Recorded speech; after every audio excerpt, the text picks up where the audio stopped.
Labour are heading for a spectacular victory in the Mid-Staffordshire by-election. According to an ITN exit poll, a Tory majority of 14,000 at the general election has been overturned to a Labour one of maybe 10,000.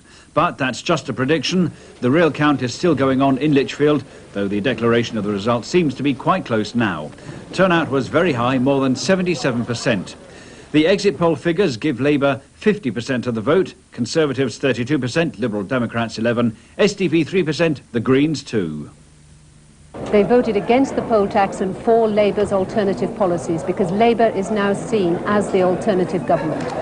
ITN's exit poll showed how far Mrs Thatcher's standing has fallen. Asked whether she should lead the Tories at the next election, almost two-thirds, 64%, said no. Just 30% said she should stay.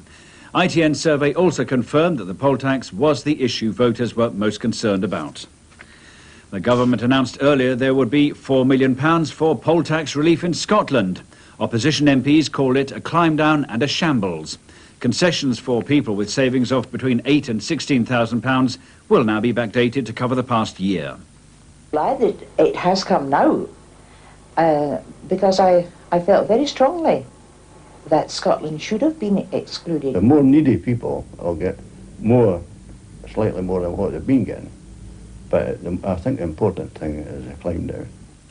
In America, the captain of the Exxon Valdez tanker, which polluted 1,000 miles of Alaskan coastline with oil, has been found not guilty of 3 of the 4 charges against him.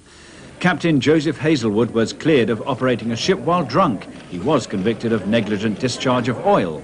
He faces a maximum of 90 days in jail and a $1,000 fine. Exxon is being prosecuted separately by the US government and faces claims for damage totaling nearly $1 billion. Mrs Thatcher has promised that Britain will meet what she called its solemn commitments to reduce acid emissions into the atmosphere. In a speech to the Royal Society in London, she said the government would start a major programme of investment to protect the environment. That's it for the moment. ITN's back with the results when they're announced in Mid-Staffordshire.